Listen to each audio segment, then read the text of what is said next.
नमस्कार साथियों high court की तरफ से समायोजन 3.0 को एक और से निरस्ती कर दिया गया है और प्रक्रिया नए सिरे से शुरू करने का आदेश दिया गया है।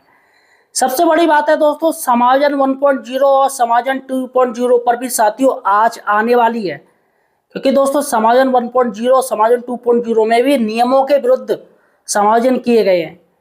और दूसरी बड़ी बात है दोस्तों, जो समायोजन 3.0 में जिन टीचर्स की जो अपना स्कूल बदल चुके हैं, वो समायोजन ले चुके हैं, क्या साथियों वो वापस अपने मूल विद्यालय जाएंगे जैसा कि हाईकोर्ट ने निरस्त किया है? तो दोस्तों आज मैं आपको 10 बड़ी बातें बताने जा रहा हूं और समायोजन 3.0 की एक एक तरीके से एक एक चीज को मैं आपको समझाऊंगा कि आखिर माननीय जज साहब जी का क्या आदेश है, क्योंकि डबल बेंच है साथियों और आदेश काफी कठोर है, सीधा तल्ख टिप्पणी की गई है। इसलिए साथियों ये समायोजन 3.0 को निरस्त किया गया है। फिलहाल निरस्त कहिएगा या नए सिरे से प्रक्रिया कीजिएगा। फिलहाल मेरा तो कहना है ये निरस्त हो गया है, अब नए सिरे से प्रक्रिया शुरू होगी और प्रक्रिया यही रहेगी, इसी नोटिफिकेशन में रहेगा, कोई नोटिफिकेशन नहीं आएगा, कोई सरकार की तरफ से नई चीज नहीं आएगी। तो साथियों सही और सटीक जानकारी के लिए आप हमारे चैनल द एम्प्लॉयड हेल्पर को सब्सक्राइब जरूर कीजिए। जी हाँ साथियों, सही और सटीक जानकारी सिर्फ हमारे चैनल पर मिलती है। चलेगा साथियों, हम चलते हैं पहली बड़ी खबर पर। पहले ये समायोजन 1.0 2.0 भी निरस्त होंगे क्या साथियों? समायोजन 1.0 2.0 निरस्त हो सकते हैं? देखिएगा साथियों, अभी भी समायोजन 1.0 और समायोजन 2.0 का हाईकोर्ट में केस चल रहा है। एक सुनने में आया था, सिर्फ सुनाई थी वो, कि सरकार ने क्लोजर रिपोर्ट दाखिल कर दी है जिसमें कहा गया है कि समायोजन 3.0 से हम शिक्षकों की भरपाई कर लेंगे जो विद्यालय एकल हो गए हैं।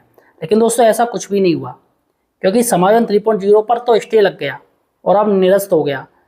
तो फिलहाल साथियों वो केस अभी भी चल रहा है और सरकार की तरफ से ऐसी कोई क्लोजर रिपोर्ट दाखिल ही नहीं की गई। सबसे बड़ी बात यह है। और तमाम जो टीचर्स हैं जो एकल हो चुके हैं दोस्तों, उनकी याचिका अभी भी पेंडिंग चल रही है। तो फैसला साथियों कभी भी आ सकता है इसका। फिलहाल साथियों अभी जो स्थिति है मैं आपको बता दूं कि समायोजन 1.0 2.0 निरस्त होंगे तो नहीं। यहाँ पर अगर देखा जाए तो यहाँ पर सिर्फ दोस्तों 90% चांस है जो कि निरस्त नहीं होंगे, लेकिन 10% दोस्तों चांस है कि निरस्त हो सकते हैं। ये फ्यूचर है साथियों, कुछ भी नहीं कहा जा सकता। आज के समय में सालों साल बाद फैसले आ जाते हैं दोस्तों, जिसको लागू करना पड़ता है। और मैंने देखा है कि कई जिलों में समायोजन 1.0 को निरस्त भी किया गया है। जैसे मुजफ्फरनगर में BSS साहब ने आदेश दे दिया कि जो टीचर्स हैं जहाँ एकल है वो अपने मूल विद्यालय वापस जाए। तो ऐसे में साथियों यहाँ पर 90% अगर मैं कहूँ कि समायोजन 1.0 2.0 निरस्त होंगे तो 90% नहीं होंगे, लेकिन 10% दोस्तों इसमें हमेशा चांस बना रहेगा। कई कई जिलों में दोस्तों BSS स्तर से खंड शिक्षा अधिकारी जी ने इंडिविजुअली लेटर बनाए हैं, लोगों के इंडिविजुअली लेटर बनाए हैं। टीचर्स गए वहाँ पर एप्लीकेशन दी, सर हम एकल हो गए, हमारे यहाँ दिक्कत है, तो प्लीज़ उनको वापस लगेगा। तो दोस्तों BSS साहब ने आदेश दिया कि वो वापस अपने मूल विद्यालय जाएं। तो ऐसा हुआ है। आगे क्या होगा फिलहाल कोई नहीं आता, लेकिन फिलहाल साथियों अभी तो नहीं होंगे, अभी निरस्त नहीं होंगे। लेकिन जो माननीय जज साहब जी ने कहा है कि एक स्कूल में 2 टीचर होने चाहिए, तो ऐसे एक बेस बनना है साथियों कि इस बेस पर अगर ये उठाया जा सकता है इस केस को, कि इसी केस जो चल रहा है कि देखिएगा महोदय जी ये जजमेंट हुआ है, इसमें साफ साफ कहा है कि एक विद्यालय में 2 टीचर होने चाहिए, तो हमारे यहाँ तो टीचर ही नहीं, वो समायोजन 1.0 2.0 में हटा दिए गए।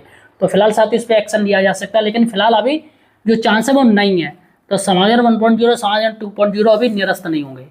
दूसरी बड़ी बात है, समायोजन 3.0 में जो स्कूल बदल चुके हैं उनका क्या होगा, जो टीचर समायोजन ले चुके हैं उनका क्या होगा? देखिएगा साथियों, अभी माननीय हाईकोर्ट साहब का आदेश आया है, माननीय जज साहब का आदेश आया है। अभी आदेश दोस्तों सरकार के पास पहुंचेगा, सरकार इस आदेश को पढ़ेगी तो हो सकता है वो इसके खिलाफ फिर से अपील कर सकती है, किसी और सुप्रीम कोर्ट में जा सकती है या हाई कोर्ट की अन्य बेंचों में जा सकती है ना। तो यहाँ पर साथियों सुप्रीम कोर्ट में जाना ना जाना वो सरकार के अधिकार क्षेत्र में, लेकिन फिलहाल साथियों अगर सरकार नहीं जाती है, भाई रायता तो फैला पड़ा है और ज़्यादा लंबा टाइम तो ले जाना बेकार है, क्योंकि एकल विद्यालय टीचर परेशान है। तो मुझे लग रहा है दोस्तों कि समायोजन 3.0 में सरकार इस फैसले का अध्ययन करेगी और फिर लखनऊ स्तर से दोस्तों सरकार की तरफ से एक स्पष्ट आदेश जारी होगा। और उस आदेश में दोस्तों आप देखना कि जो टीचर्स या तो पूर्ण रूप से निरस्त कर दिया जाएगा, जो हाईकोर्ट माननीय जज साहब ने जो आदेश दिया उसका ही पालन किया जाएगा कि भैया जैसे वो कह रहे वैसी प्रक्रिया होगी। तो ऐसे में साथियों उसमें सरकार की तरफ से ही आदेश आएगा कि जो टीचर समायोजन ले चुके हैं, दूसरा स्कूल ज्वाइन कर चुके हैं उनका क्या होगा, वो सरकार तय करेगी कि उनको राहत देगी या उनको से कहेगी कि आप वापस आइएगा। ये सरकार जब आदेश जारी करेगी तभी आपको पता चल सकेगा। फिलहाल साथियों अभी इसकी कोई जानकारी कोई नहीं दे पाएगा। सरकारी कार्य है तो सरकारी तय करेगी कि हाईकोर्ट के आदेश को पूर्ण रूप से पालन करना, तो पूर्ण रूप से पालन होगा तो दोस्तों निरस्त हो जाएगा, फिर आप अपने मूल विद्यालय जाओगे। और सरकार को लग रहा है कि नहीं, थोड़ा बहुत जो टीचर्स हो गए उनको वहीं रहने दो और बाकी काम नए सिरे से शुरुआत करेंगे प्रक्रिया, तो साथियों राहत मिल सकती है। चलेगा। अब हाईकोर्ट ने क्या आदेश दिया है, माननीय जज साहब ने क्या आदेश दिया, देखिएगा। उन्होंने कहा है हर स्कूल में 2 शिक्षक होने चाहिए, शिक्षा मित्र को काउंट ही नहीं करना है। यहाँ रेगुलर टीचर्स की बात हो रही तो शिक्षा मित्र तो आएंगे नहीं इसमें, ना ही अनुदेशक आएंगे। तो सीधे सीधी बात है, हर स्कूल में 2 टीचर्स होने चाहिए, चाहे बच्चे चाहे 25 हो, चाहे 20 हो, चाहे 10 हो, जो भी हो, 2 टीचर होने चाहिए। उसके बाद है इन्होंने कहा है 30/4/2026 तक फिजिकल वेरिफिकेशन होगा। फिजिकल वेरिफिकेशन कौन करेगा, आपके खंड शिक्षा अधिकारी, बीओसा प्लस हेड मास्टर, क्योंकि यूडाइस को हाई कोर्ट ने मना कर दिया। उन्होंने कहा यूडाइस एक तो डाटा अपडेट नहीं हो पाता है और फर्जी डाटा रहता है और रियलिटी कुछ और है, और फौरन अपडेट भी नहीं हो पाता है। तो जो यूडाइस से अभी तक जो ड्रामा हो रहा है वो सब के सब इसी वजह से एकल विद्यालय हो गए। कहीं टीचर्स ज़्यादा हो गए हैं, कहीं टीचर्स ही नहीं है, कहीं एक सब्जेक्ट के ही ज़्यादा टीचर्स आ गए, ये यूडाइस की वजह से हुआ है। तो इसलिए उन्होंने कह दिया कि यूडाइस पे हमें ट्रस्ट नहीं, यूडाइस तो हटा ही दो, हमें ऑनलाइन नहीं करना है, बल्कि हम ऑफलाइन वेरिफिकेशन करवाएंगे, जिसको करेंगे आपके हेड मास्टर और बीओ साहब, जो एक्चुअल में जाके देखेंगे क्या स्थिति है, इस स्कूल में कितने टीचर्स की कमी है, कितने टीचर्स ज़्यादा हैं। तो यहाँ पर साथियों ऑफलाइन वेरिफिकेशन होगा। 5वीं बड़ी बात है, सत्यापित जो डाटा है, जो बीओ साहब और हेड मास्टर जो वेरिफिकेशन करेंगे उसका डाटा है वो 6 मई 2026 तक 6 मई 2026 तक हर हाल में वेबसाइट पर अपलोड करना पड़ेगा, जिसकी मॉनिटरिंग खुद हाईकोर्ट साहब करेंगे। हाईकोर्ट के जज साहब देखेंगे कितना डाटा है, कैसे क्या है, वो सारा का सारा। अब जो समायोजन 3.0 होगा वो हाईकोर्ट की मॉनिटरिंग के बीच होगा। उसके बाद साथियों देखिएगा 13 मई 2026 तक आपत्तियां नहीं जाएंगी। 6 महीने 2026 तक तो आपका डाटा अपलोड हो गया और 13 मई तक आपत्तियां नहीं जाएंगी। किसी टीचर्स को अगर आपत्ति है या किसी टीचर्स का नाम नहीं लिया गया स्कूल में, या किसी टीचर्स का नाम ले लिया लेकिन बच्चे वहाँ पर ज़्यादा हैं, तो वो अपनी आपत्ति दर्ज करा सकता है कि मेरे यहाँ टीचर आना है या मेरे यहाँ से कोई टीचर नहीं जाना, तो वो आपत्तियाँ 13 मई तक ली जाएगी। 7वां दोस्तों पॉइंट है, सबसे बड़ी बात है कि ये सारी चीज़ का फैसला वो करेंगे, डीएम साहब करेंगे। जिला मजिस्ट्रेट साहब के ऊपर आदेश दे दिया कि जिला मजिस्ट्रेट साहब सबको सही से देखेंगे, तो यहाँ कैसा क्या, और बीएसएस साहब का रोल हटा दिया है। तो सीधी सी बात है डीएम साहब देखेंगे, सीडीओ भी नहीं देखेंगे, सिर्फ डीएम साहब इसमें फैसला करेंगे। 8वीं बड़ी बात है सरप्लस शिक्षकों के ट्रांसफ़र। जी हाँ साथियों, यहाँ पर सीधे सीधे कहा गया कि जो ट्रांसफ़र होंगे वो सरप्लस शिक्षकों के ही होंगे। तो आपके स्कूल में जो भी टीचर सरप्लस हो रहे हैं उनके सभी के ट्रांसफ़र होंगे।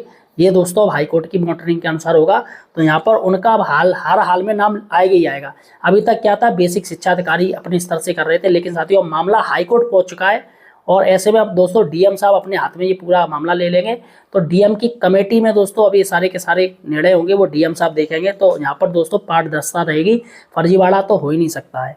चलेगा साथियों। 9वीं बड़ी बात है, फीमेल को अपने ब्लॉक या नज़दीक जगह या स्थान या नज़दीक ब्लॉक में जाने को मौका मिलेगा।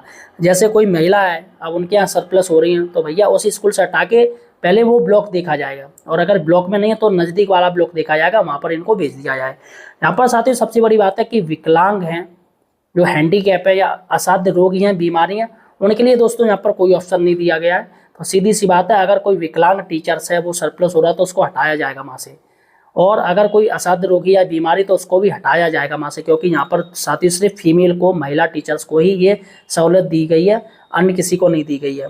और साथियों सबसे बड़ी बात है कि नेक्स्ट हेयरिंग है वो 22 मई को होगी, यानी कि ये सारा का सारा कुछ काम हो जाएगा। उसके बाद दोस्तों फिर फाइनल जो क्लोजर रिपोर्ट है वो 22 मई को माननीय जज साहब देखेंगे। हाँ भैया हमने जो कहा था वो सही हुआ या नहीं हुआ, सब कुछ टाइम टू टाइम रहा ना, सब कुछ ये रहा। तो यानी कि ये मॉनिटरिंग है वो सीधे सीधे हाईकोर्ट साहब समायोजन 3.0 को करवा रहे हैं। हाईकोर्ट के द्वारा ही ये समायोजन 3.0 होगा साथियों, क्योंकि जो सुनवाई है वो 22 मई को होगी। और साथियों आज से लेके 21 मई तक सारे के सारी जो गाइडलाइन है वो हाईकोर्ट के अनुसार ही हो गई। तो फिलहाल साथियों आपको और कोई सवाल पूछना है समायोजन 3.0 के बारे में या किसी भी तरीके की कोई जानकारी चाहिए तो मुझे कमेंट सेक्शन में जाके पूछ सकते हैं।